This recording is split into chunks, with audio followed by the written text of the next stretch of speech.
One stranger's opinion should never become the reason you stop creating. Hi, this is Balasrikanth. ఒక negative comment మీ కాన్ఫిడెన్స్ని decide చేయకూడదు. Instagram, యూట్యూబ్లో videos upload చేస్తూనే ఉంటాం మనం.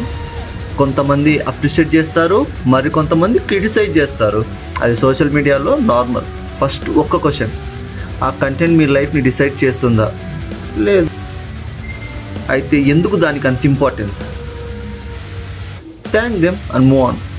బ్యాడ్ కమెంట్ వచ్చిందా? యూస్ఫుల్ ఫీడ్బ్యాక్ అయితే ఇంప్రూవ్ అవ్వండి. హేట్ కమెంట్ అయితే ఇగ్నోర్ చేయండి లేదా డిలీట్ చేయండి. మీ అకౌంట్, మీ కంటెంట్, మీ చాయిస్.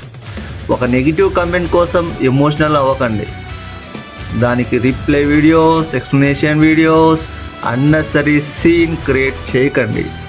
బట్ ఒక క్లారిఫికేషన్, వ్యూస్ కోసం, ఫాలోవర్స్ కోసం కాంట్రవర్సీ క్రియేట్ చేసే వాళ్ళకి ఈ మెసేజ్ కాదు. అది వాళ్ళకి ఒక మార్కెటింగ్ స్ట్రాటజీ కావచ్చు. ఈ మెసేజ్ జెన్యూన్ క్రియేటర్స్ కోసం, ఒక బ్యాడ్ కమెంట్ చూసి కాన్ఫిడెన్స్ లూజ్ అయ్యే వాళ్ళ కోసం మాత్రమే. Remember, one strangers opinion should never become the reason you stop creating. మీరు క్రియేట్ చేసే కంటెంట్ ఒక నెగిటివ్ కమెంట్ చేసే పర్సన్ కోసం అయితే కాదు. మీ కంటెంట్ వాళ్ళకి వాల్యూ దొరికే థౌజండ్స్ ఆఫ్ పీపుల్ కోసం. So keep creating, keep improving, keep growing. Follow BSCH Consultancy for more practical and career and life guidance.